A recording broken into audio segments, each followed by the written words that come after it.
Over 90% of serial killers are white males, usually from low to middle class backgrounds.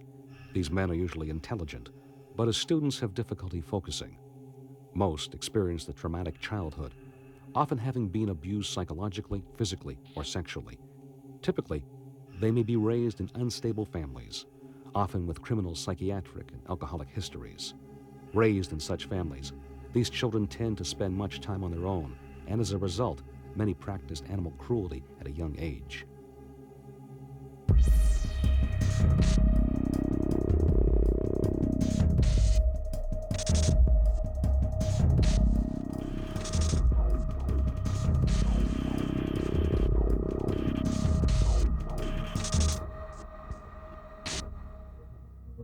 Sometimes where, you might not have extreme forms of physical abuse, there is always some kind of extreme emotional or psychological abuse that these young children are subjected to, which really warps them out of shape. I mean, in one way or another, they come to associate the infliction of pain with pleasure.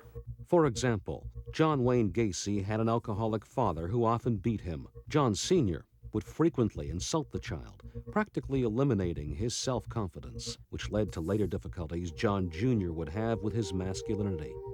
As an adult, John began to rape and kill, eventually burying 29 bodies in a crawl space under his house.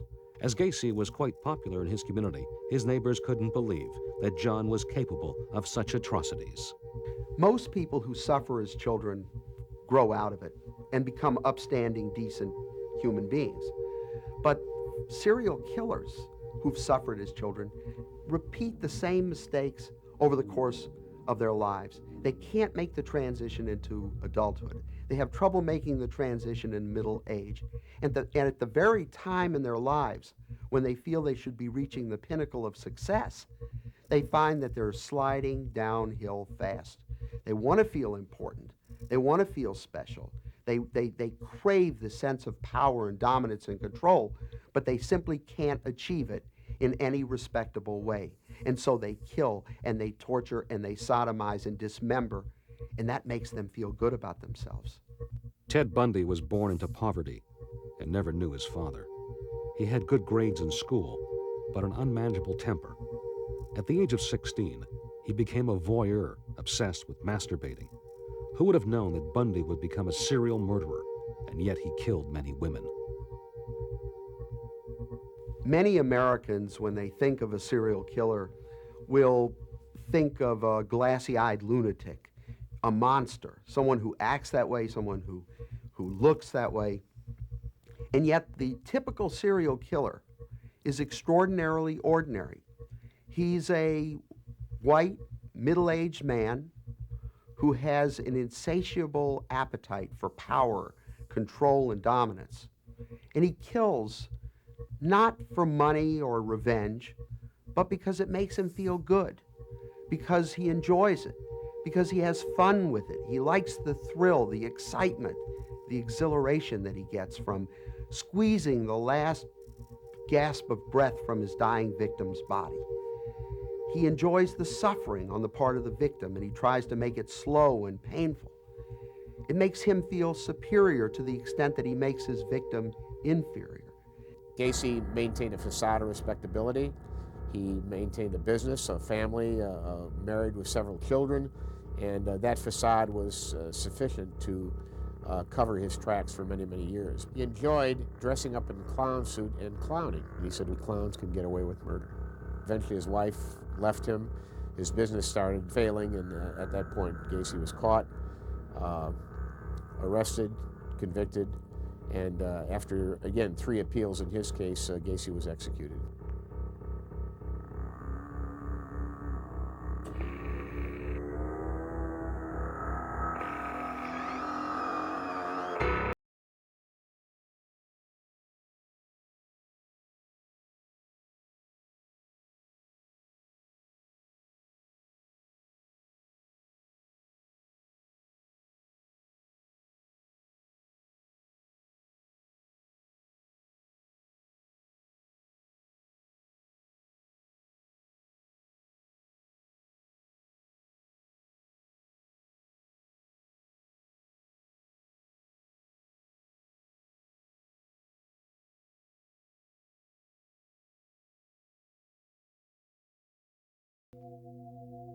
A lady killer with a bloodlust and a temper out of control.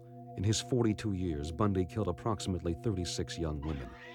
No one really knows exactly how many he killed, although once a police officer asked Bundy, in shock, how one person could kill 36 women. Bundy shook his head and said, "Add one digit to that, and you'll have it."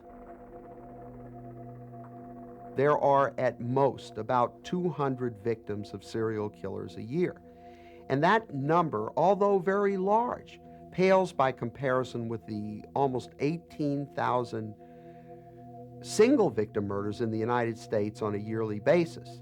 The problem in this country is not serial murder, it's domestic violence, it's workplace homicide, it's two guys going into a bar, one takes out a gun and shoots the other.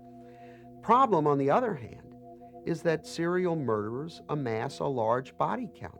We are talking about a very small number of guys who do a lot of damage.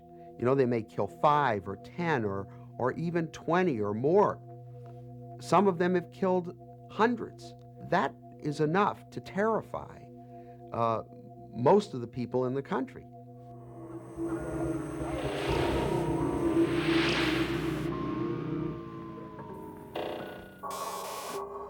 A cannibal is a person who eats human flesh.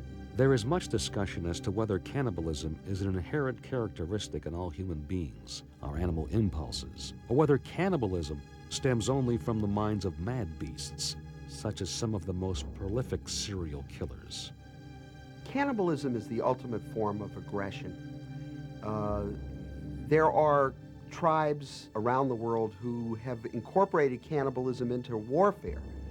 So they achieve an ultimate victory not only by killing their enemy, but also by devouring his remains. Serial killers, like Andre Chikatilo, have also incorporated sadism into their warfare. They have, in the most sadistic possible way, cannibalized their victims by eating their hearts or their eyes or their genitalia, in an effort to achieve ultimate pain and suffering on the part of the victim. It's this sadistic impulse that feeds the frail and fragile ego of a serial killer who desires so much, so desperately, to achieve a sense of power over other human beings. And cannibalism is the means whereby that happens. Anthropological evidence seems to suggest that cannibalism was a kind of activity that our pre-human ancestors indulged in with a certain amount of regularity. So I think that there probably is some innate impulse towards that kind of activity. And one of the things that you see with serial killers, I believe, is that that they kind of, again, act out very, very archaic, primitive impulses that clearly still exist on some very, very deep level. Cannibalism, so you'll hear from these mentally ill, psychotic types that they're consuming their victim to make their victim part of them so that they can keep them and have them always. Any serial killer who resorts to cannibalism is doing so as a last resort, out of desperation. Certainly, whether it's for sadism or affection, any serial killer who cannibalizes victims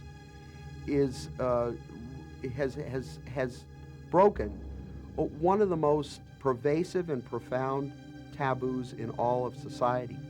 Psychologically, this means that the killer achieves just the opposite of what he had hoped. He may get a temporary rush, he may feel temporarily high, but in terms of his ego, in terms of self-image, he has got to feel worse about himself than he has before. On the other hand, once he has cannibalized, anything goes. As cannibalism may have stemmed from the days of our primitive ancestors, modern-day crime reveals a few of time's most prolific serial killers as cannibals. In 1968, the silver screen immortalized flesh-eating zombies roaming the hills of Pennsylvania in search of a good snack in George A. Romero's Dead Trilogy. These films seemed a mere footnote to the madness and turbulence that had played out in real life during a most murderous decade, the 60s. Now is the time. Out of Vietnam. 6 years later, chainsaws and cannibal family values were brought to the screen in Tobe Hooper's surreal cult thriller, The Texas Chainsaw Massacre. There's a sense in which these are our versions of what scholars call wonder tales. You know, these are stories that fill us with a sense of the marvelous and the, you know, sort of deliciously terrifying. People love to hear stories like that. And, you know, these kinds of Hollywood horror movies are our versions of those kind of age-old tales of wonder and terror and adventure and so on and so forth. And, you know, the confrontation with these mythic monsters that have always populated these kinds of stories. It is so extraordinary, so terrifying, so hideous, that it might as well be fiction. Most people don't see much of a difference between Hannibal Lecter, who was actually a figment of Thomas Harris's imagination in the film Silence of the Lambs, and Jeffrey Dahmer, who was a real-life, flesh-and-blood serial murderer. To the average person, there is no difference between fact and fantasy.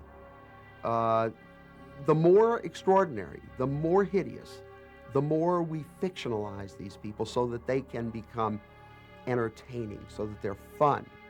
After all, muggings are not at all entertainment for most people because they happen too often to anybody. But serial murder, that seems out of the question for most people. Hannibal the Cannibal Lecter has captured the imagination of the nation. The Silence of the Lambs, a novel by Thomas Harris, was adapted for the screen in 1991, in which Lecter played doctor to millions of riveted moviegoers, perhaps cinema's guiltiest pleasure since Norman Bates. The figure of Hannibal Lecter, as he's portrayed on the screen, is not really an accurate portrayal of a serial killer. First of all, I know of no serial killer that was ever a psychiatrist. I know of some medical doctors who have taken a number of lives, but not in the perverse fashion of Hannibal Lecter. I know of no person of his caliber high up in society that was a cannibal or who that was so well integrated into the upper levels of society, and yet at the same time such a diabolically deranged individual. And of course what Harris did here is just combine the organized and the disorganized personalities into one mixed bag, which really doesn't exist in real life. We kind of want to believe, and I think this is the meaning of Hannibal, is that the serial killer is a kind of to some degree, a bit of a Nietzschean Superman, that he's more clever, more intelligent, more cagey than nearly anyone, except the one person who in the end, of course, will capture him. And even in the case of Hannibal, there's a certain elegance imparted to him, although in some ways it only makes him more terrifying. But it is part of the myth of the serial killer, at least as it's now being elaborated, that the serial killer is bigger than life. There's something weirdly asexual about Hannibal Lecter. You know, his motivations don't seem to be sexual at all. His desire to kill and devour other people.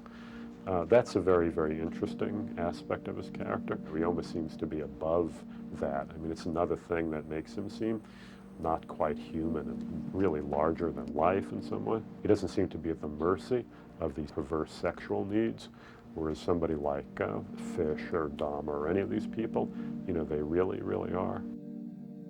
Long before Hannibal Lecter, fictional cannibal, there was a man the tabloids labeled both the Gray Man and the Werewolf of Wisteria. He was a true-life cannibal, a living monster.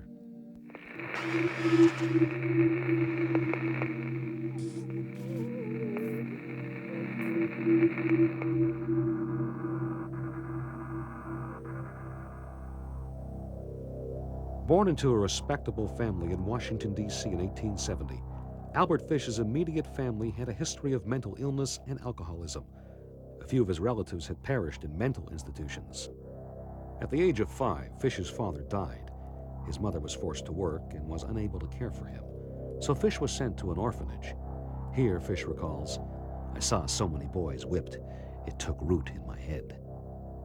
Fish became a painter and decorator, eventually marrying for 20 years and fathering 6 children.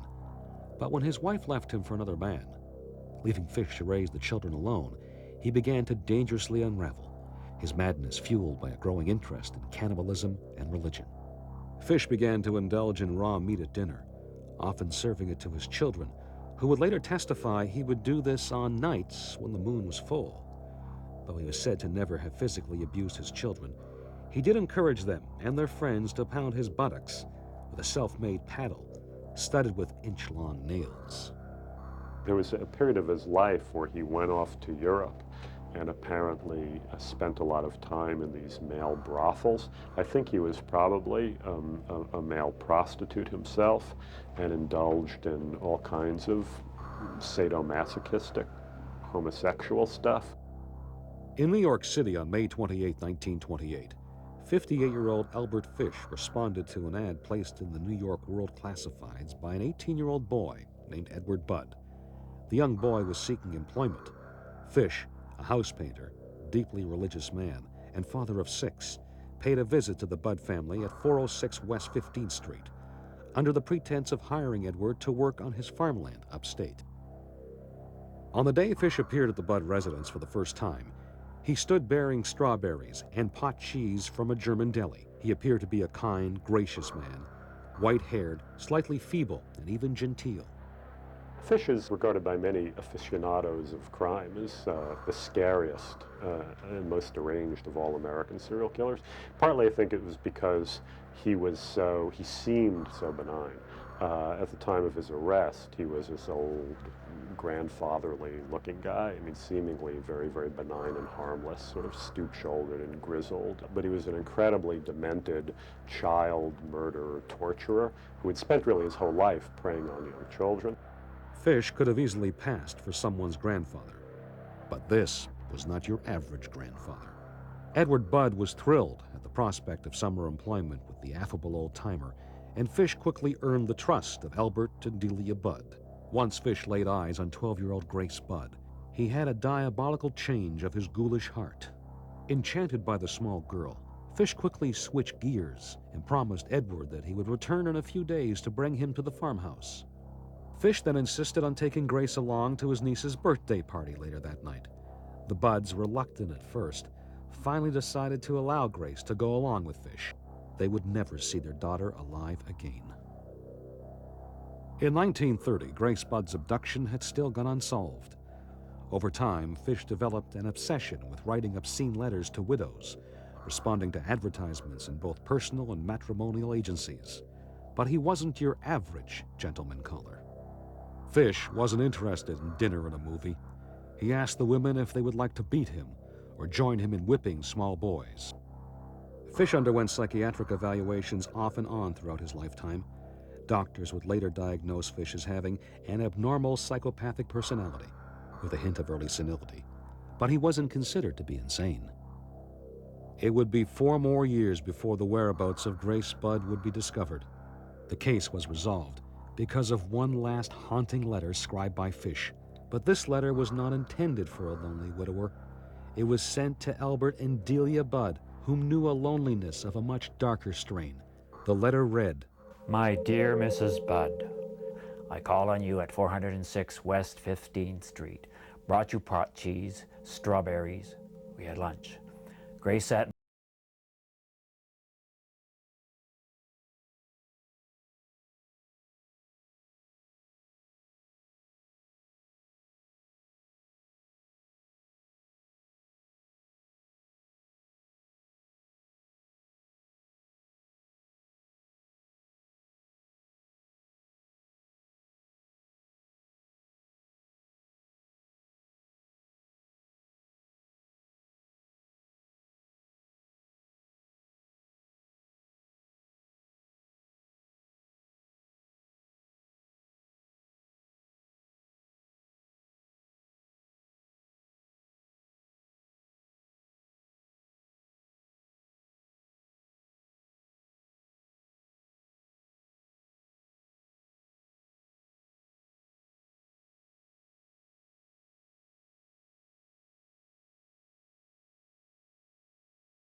died a virgin.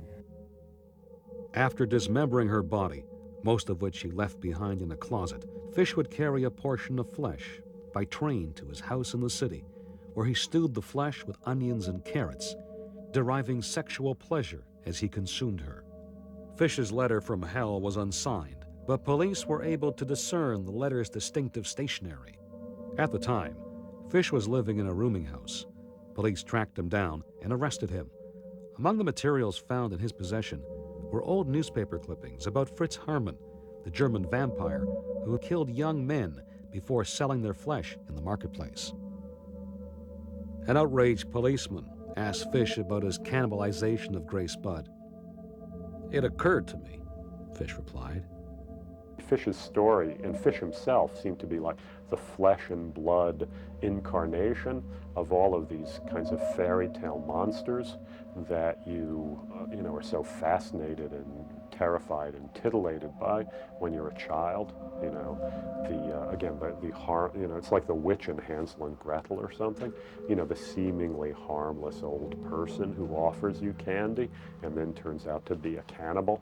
So there's something very, very fascinating when you see one of these mythic monsters sort of step off the pages of the Grimm brothers and inhabit the real world. Fish was charged with the murder of Grace Budd. He also confessed to at least 100 other incidents. "I've had children in every state," Fish teased. He was sentenced to die in the electric chair at Sing Sing. On January 16, 1936, Fish ate his last meals. For lunch, he had a T-bone steak. For dinner, he had a roast chicken, but he barely touched it. Later that night, after a 6-year manhunt, the state of New York finally put an end to Fish's unspeakable appetites by executing him in the electric chair. Fish had even been looking forward to his electrocution. "It'll be the supreme thrill, the only one I haven't tried," he exclaimed. But even Fish's execution didn't come off easy. When he was in jail, he began complaining that he was having this difficulty sitting and so on and so forth. And when the prison physicians came to talk to him about it, he said that one form of pleasure that he got was inserting needles up between his legs into his perineum and leaving them lodged inside his lower body.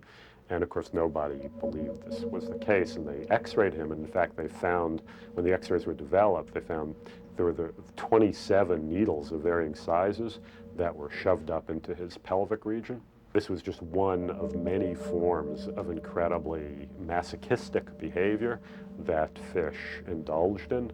He was a masochist and a sadist, a classic case of someone for whom pleasure and pain are completely inseparable. During the electrocution, all of the metal in his body caused a short circuit during the first shock. It took 2 massive jolts of electricity to kill him. At age 65, Fish was the oldest man ever executed at Sing Sing. So 50 years before America's favorite cinematic carnivore, Hannibal Lecter, there was Albert Fish, house painter, father of 6, and cannibal.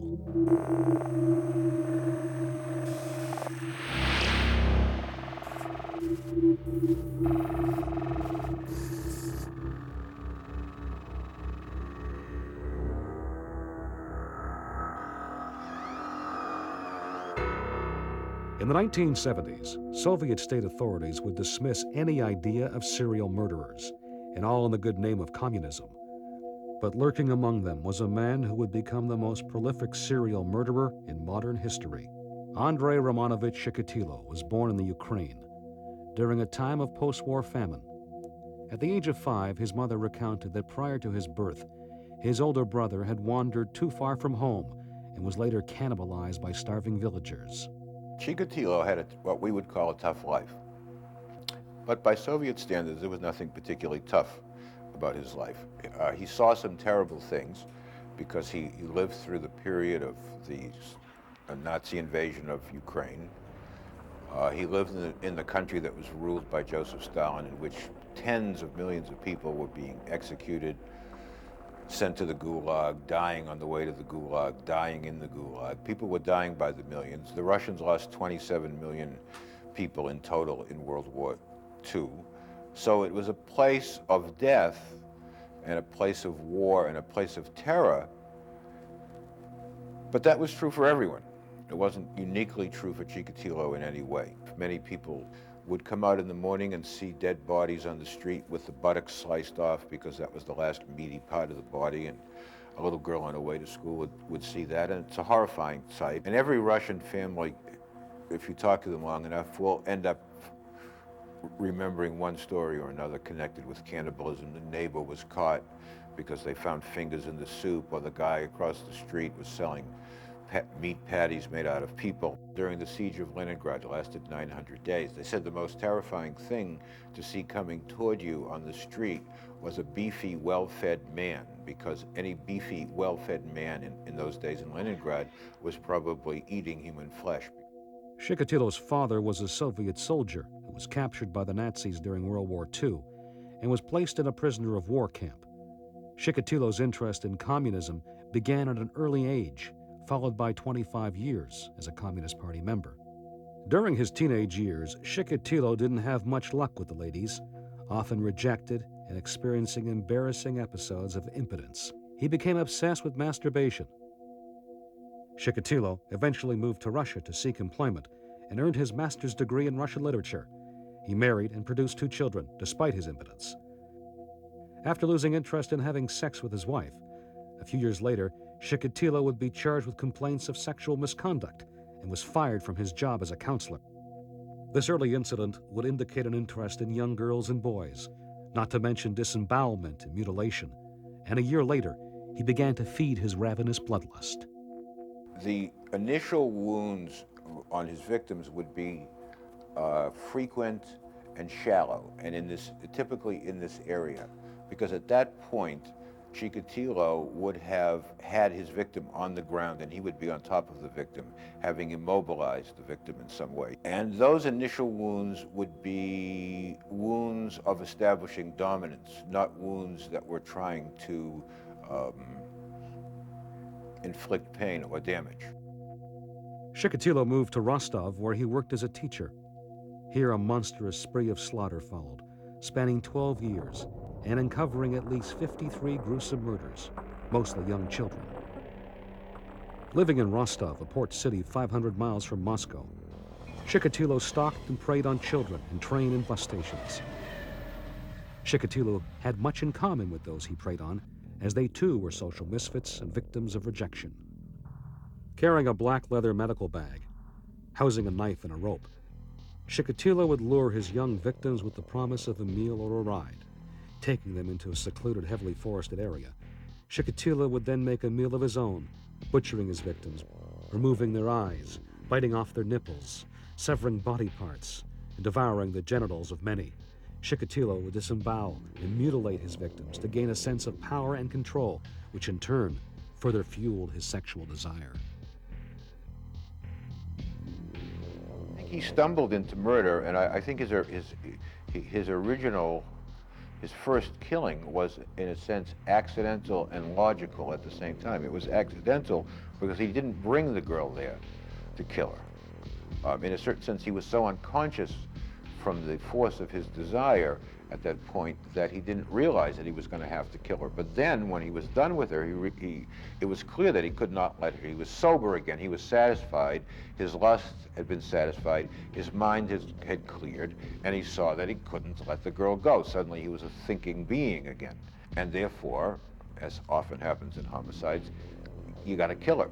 That was his only choice, or take the consequences. So that was the key moment in his whole life, and he chose to take a life. And he discovered in the process of taking a life that his greatest pleasure was, in fact, in ultimately taking everything from the person: their dignity, their peace, the inviolability of their body, and then ultimately their life. He was the great taker. And then at some point in that process, he discovered he was not only a child molester, not only a killer, but a cannibal. That came at some point down the line.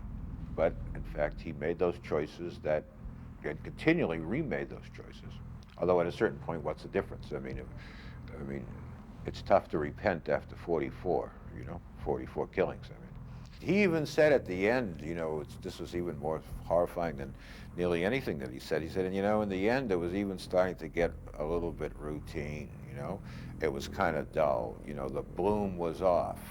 It wasn't like back in the good old days when it was all fresh to me and I was excited, It's hard to get excited about this stuff anymore, Typically, serial killers escalate their sadism, their torturing. They may start with just strangling a victim, but by the time they get to the fifth victim, they may be, keeping her in a chair for days on end, tying her up, torturing her, electrocuting her, injecting cleaning fluid in her veins to see her convulse, doing all kinds of unspeakable things. And certainly at some point, the level of sadism increases so that cannibalism becomes a viable option. It's kind of like a drug addict who needs larger and larger doses of the same drug in order to maintain that high. Well, serial killers get high on sadism and on torturing, and at some point, they're not satisfied any longer by the level of sadism achieved, and they turn to cannibalism.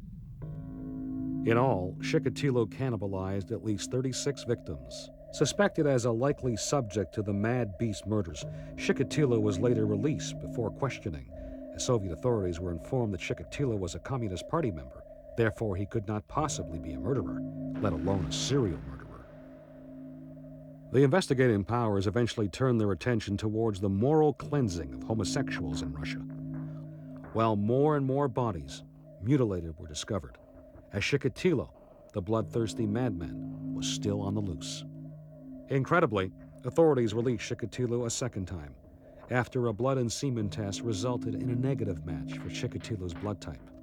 Free again, Chikatilo resumed his reign of terror until two Soviet investigators posted at a rural train station spotted Chikatilo emerging from the forest and immediately arrested him. At his 1994 trial, Chikatilo told the court how he would boil and eat the nipples and severed testicles of his victims. People in the courtroom fainted. The odd thing about Chikatilo was, even though he did admit to being a cannibal and eating or biting certain parts off of the body, he would never admit that he was eating the uterus of women. He would admit that he removed the uterus so skillfully, in fact, the police thought it had to be a surgeon for a while and that was doing the killings, and they did background checks on thousands of surgeons, so he was quite skillful at that. And he would also admit that he would take the woman's uterus, which is a small pear-shaped organ as it's traditionally described, and he would nibble it, okay? Because he liked its springiness, he liked its toothsomeness, okay? But eat it? No, I would never do anything of that sort. That was true. He would never admit to eating it, and yet it was clear that he was eating it, at least again by circumstantial evidence, because none was ever found in the vicinity of the crime when bodies were found reasonably fresh. Inspector Kostoyev never quite knew whether that was because even Chikatilo had some shame left in him, or Chikatilo figured, okay, I'm going to admit to everything else, but I'm not going to admit to absolutely everything. I'm going to keep a little power in the situation. Here I can say no, they're not going to do anything to me for this. I'm a lost soul, but here I'll make a little stand. I'll give them a little trouble. I won't go like a sheep to the end. What I did was not for sexual pleasure. Rather, it brought me some peace of mind, Chikatilo told the court. A lot of the wounds that Chikatilo inflicted were inflicted on the sexual parts of his victims, and it wasn't by accident. He was taking from them what he felt had been taken from him. In a certain sense, he was seeking justice. Little is known about the effects of eating human flesh. Some studies have revealed tribes ritualistically cannibalizing became struck with kuru, a disease of the brain, later named the laughing disease, causing hysterical laughter and crippling the sufferer with uncontrollable muscle spasms. It does strange things to the physiology. I mean, Inspector Kostoyev told me, and it's in my book Hunting the Devil, that there was terrible smells came from Chikatilo. They gradually disappeared, and then a Scottish doctor wrote me a letter explaining how the digestion of human flesh, we're not really set up for it, and it produces something, anyway, some kind of terrible chemical stink that emanates through the pores in the skin of the person in question.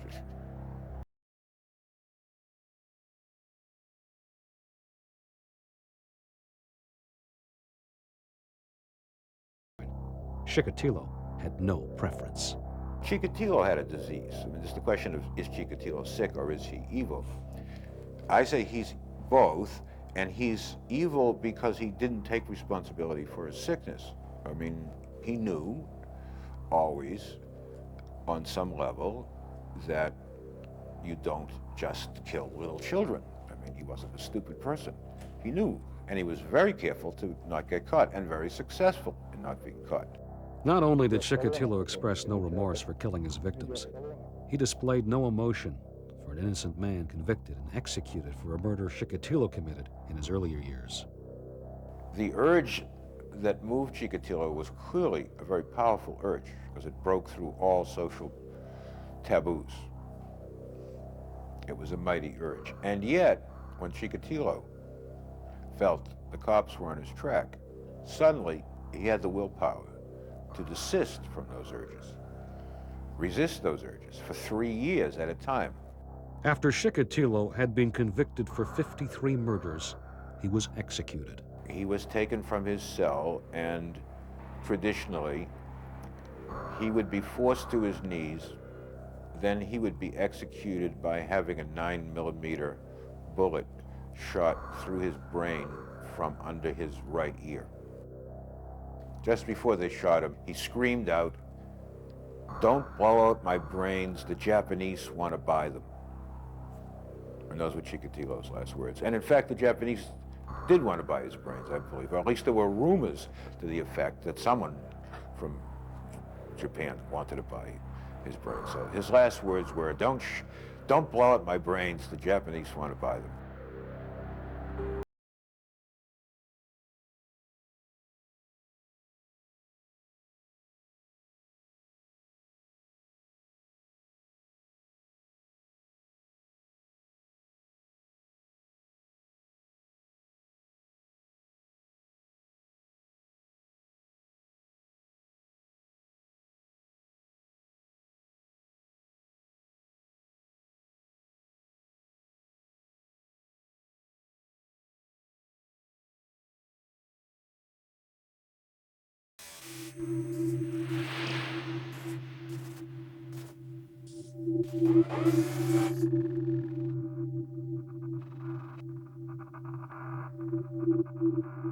Jeffrey Dahmer was born to a kind mother and a father who held a PhD in chemistry, but spent more time in the lab than at home with his family. From early on, Dahmer's macabre interest grew from an unhealthy obsession with roadkill to the torture and killing of small animals. Neighbors spoke of coming across frogs and cats nailed to the trees behind the Dahmer residence. As an adult, Dahmer was quiet and polite, working in a Milwaukee chocolate factory. But Dahmer's placid demeanor clearly belied the skeletons he had in his closet, literally. Dahmer was a homosexual with taste for alcohol, a very specific male body type, and cannibalism. He would prowl local gay bars and lure men back to his apartment with the promise of drugs, drink, or sex. Dahmer, at 18, had already committed his first murder. I think the most surprising aspect about Dahmer was his demeanor and his appearance. He gave no indication at all that he was a violent individual. In a weird sense, he wasn't, because one thing that he did indicate was that he did not like violence, he did not like suffering, unlike some of the more organized serial killers, John Wayne Gacy, for example, and Ted Bundy, who delighted in torturing and frightening their victims. Dahmer seemed to want to eliminate their consciousness as soon as possible, either through drugs or asphyxiation. And by taking them out of a waking state, he could then inflict sexual acts on them as he preferred to, without being bothered by the communication of the individual and possibly the resistance. His original intention was to create a set of zombies, living zombies, with whom he could have sex. So he actually did frontal lobotomies and poured acid into their skulls. When every single one of his victims died, he went to his backup plan and started to strangle victims under sedation. Not only did he sedate his victims, but he sedated himself. He was drinking very heavily. And certainly at the trial, he expressed his remorse, even when it was not in his interest to do so. So I would say, overall, Jeffrey Dahmer is quite an enigma, quite an anomaly. One of the few serial killers who was genuinely remorseful, who was not a sadistic guy at all, and yet committed about the most hideous acts you can think of. In one of the incidences, Dahmer had gotten a young man to come to his apartment with him.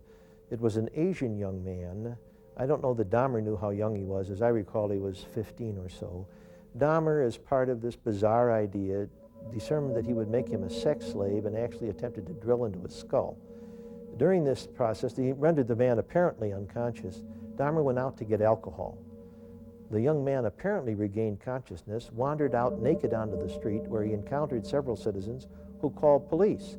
A police came, as well as a fire truck, and as they were gathered about this young naked man, along came Dahmer. Dahmer was able to persuade the police that it was a lover of his, and the police walked Dahmer back to his apartment with this young man. Dahmer said he couldn't find his license, driver's license, but assured the police that it was a lover of his and that he was at least 18 years of age. The police believed Dahmer and left the apartment. When that came to light, then Dahmer, of course, then proceeded to kill this young man. In the apartment building, neighbors began complaining about noxious odors and the recurring use of a power saw. Dahmer would later explain that the smells were meat in his refrigerator that had spoiled, and that he was using the saw to build furniture. But what police found would tell a different story. Included amid the horrors discovered in Dahmer's apartment, 3 dissolved bodies in 5.5-gallon acid vats, 4 severed heads, skeletons in the closet, a penis in a lobster pot, a male torso partially eaten away by acid. Dahmer's refrigerator contained no food, just condiments, but his freezer did contain human lungs, livers, intestines, kidneys, and skulls, and a heart that he said he was to eat later. Dahmer's direction with cannibalism was a combination of perversity and belief of possession of victims. He wanted to consume his victims to make them part of him. At the same time, he had talked in terms of the fact that consuming his victims would make him more powerful and would give him more potential to enter another level of existence. There seemed to be a sexual element also to Dahmer's cannibalism, and he would prepare certain parts of the body in certain ways, cooking the parts and then consuming them during acts of masturbation and in preparation for going out for another victim. So there was a sexual element also for Dahmer's cannibalism. For sadistic serial killers, the murder is a mere footnote to the torturing that is done to the victim. By contrast, Jeffrey Dahmer killed in order to maintain the relationship. He killed for company. The only relationship he seemed to be able to have, because he felt so profoundly rejected by human beings, was with corpses. And so he practiced necrophilia and cannibalism. And these were his attempts to kill for company, to maintain company, to keep his victims around so they couldn't leave the way that everyone else had always left him in the past. Dahmer is a tragic story of the impact of fantasy on the human mind. He didn't suddenly start killing people. He started with a fantasy about beating a man unconscious and having sex with him. He dwelt on that fantasy, thought about it, and the fancy moved from just that, a thought, to then a planning, and finally he undertook to do it. Jeffrey Dahmer approached him and asked him if he wanted to make some extra money. My brother went back with him to the apartment. He offered my brother a beer. He went to the refrigerator, opened up the beer, and put the sleeping portion in the beer and gave it to my brother. My brother drank the beer and passed out.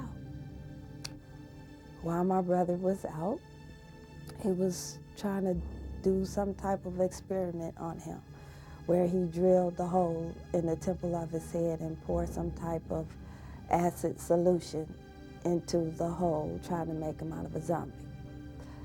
It didn't work. He said my brother came to and said that he had a headache.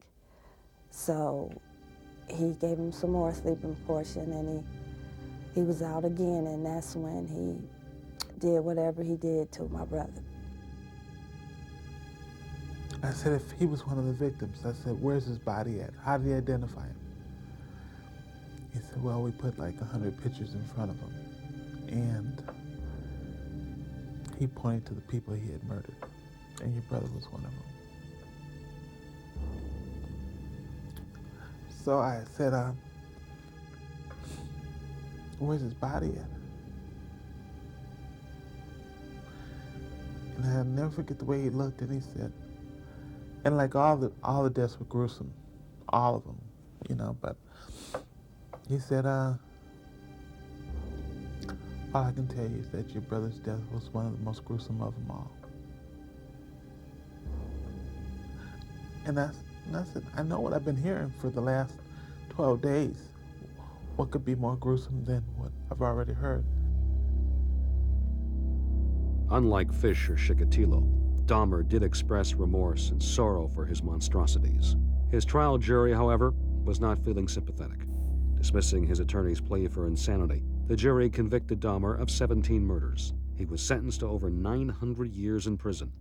Before the trial, the families were asked to identify their loved ones.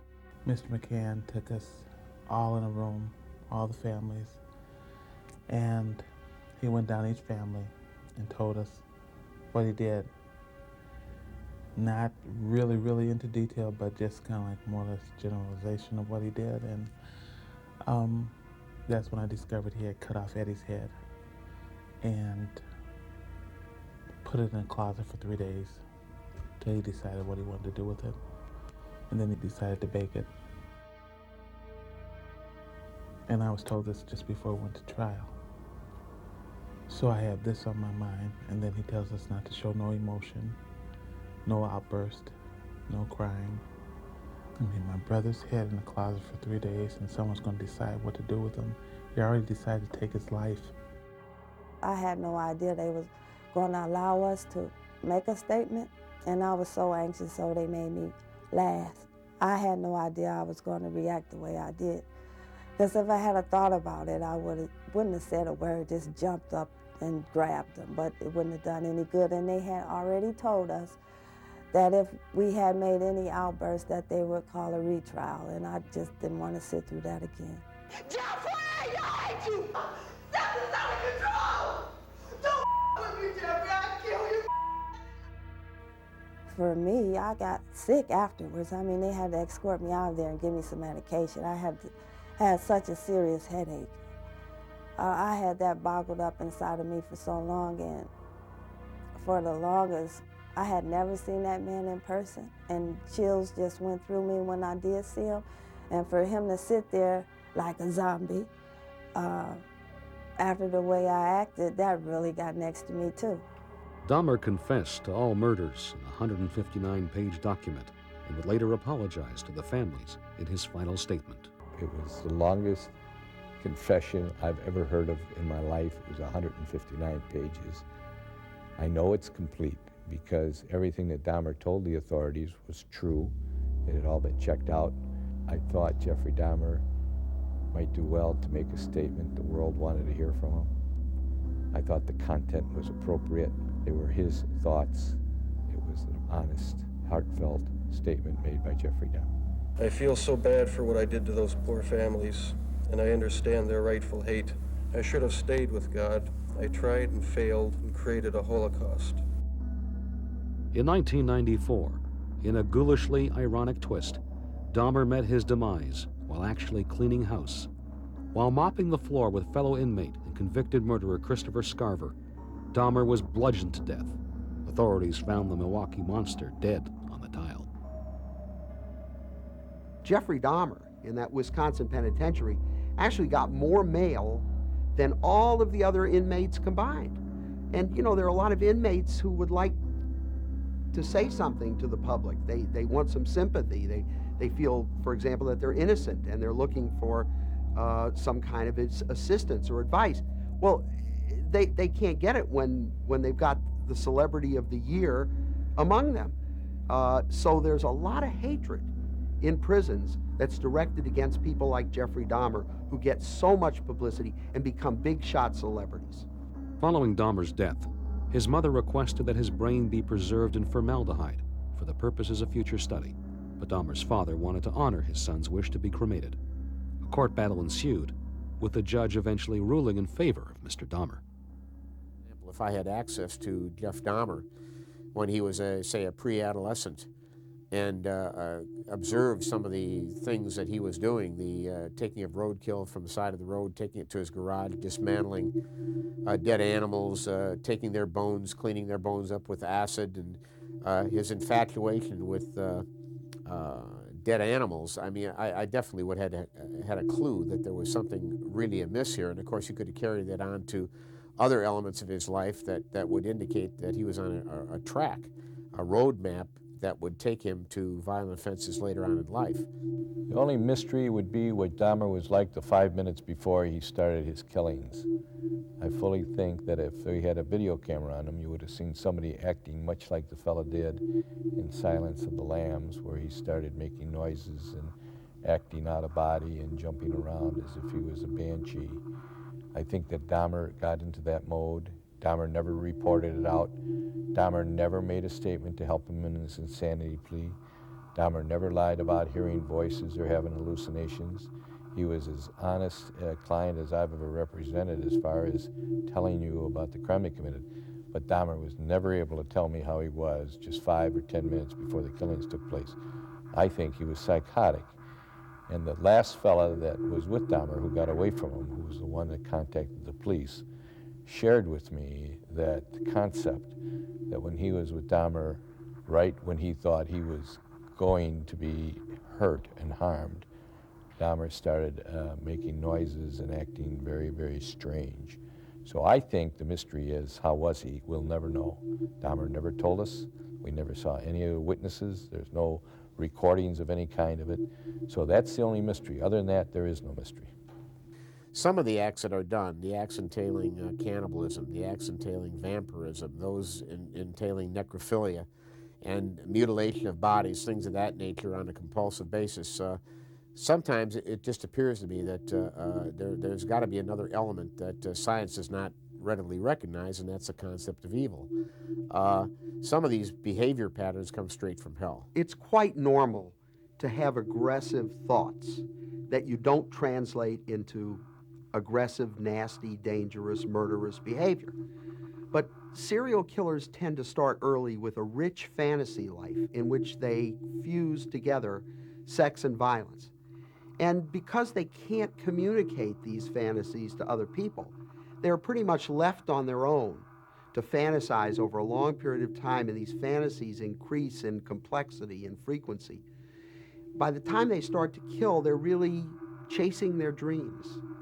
They are attempting to perfect what they've been fantasizing about through their lives. And because that's impossible, because they can never achieve that kind of perfection, they continue to kill, always with the hope that they'll do it better the next time, that it'll be the perfect killing.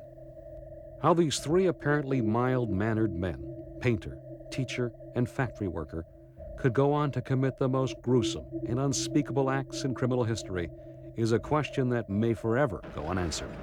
After all, truth is stranger than fiction. I think the whole thing with cannibalism that fascinates us when it is committed by people like Albert Fish, or in fiction by somebody like Hannibal Lecter, is not so much how evil it is, because in a way it's arguable how evil it is to eat a portion of flesh of somebody who's just tortured and killed horribly, or what is more evil? Do you know what I mean? You know, the victim is already dead. So eating the liver of the person is not necessarily more evil than having killed the person to begin with. It could be argued that cannibalism, as this ultimate form of aggression, lurks within every one of us. Not to say that we are going to literally devour our enemy or our opponent, but only that we have an aggressive part of ourselves. It's part of basic human nature. And to that extent, we are all potential cannibals. Images on the silver screen will continue to bring fiction to life and turn fiction into reality. The character of Hannibal Lecter, the fictional cannibal, taps into something in all of us, something which fascinates, horrifies, and ultimately bewilders us, the mind of the serial killer. But Hannibal Lecter and his real-life cannibal friends are out there, walking amongst us. Sadly enough, we may have to live for some time with the fact that we really don't understand where serial murder comes from. After all, we've only been studying it for about 20 years. It is a rare phenomenon, but it's such an enigmatic phenomenon. It's the type of thing that you can conduct training to everybody on how to behave when you're approached by a serial killer, and it's just not gonna help you one bit. So it's a fact of life. It's like an auto accident. It's like a strike of lightning out of the sky. It's something that is very unlikely to happen to you, but if it does, it's all over.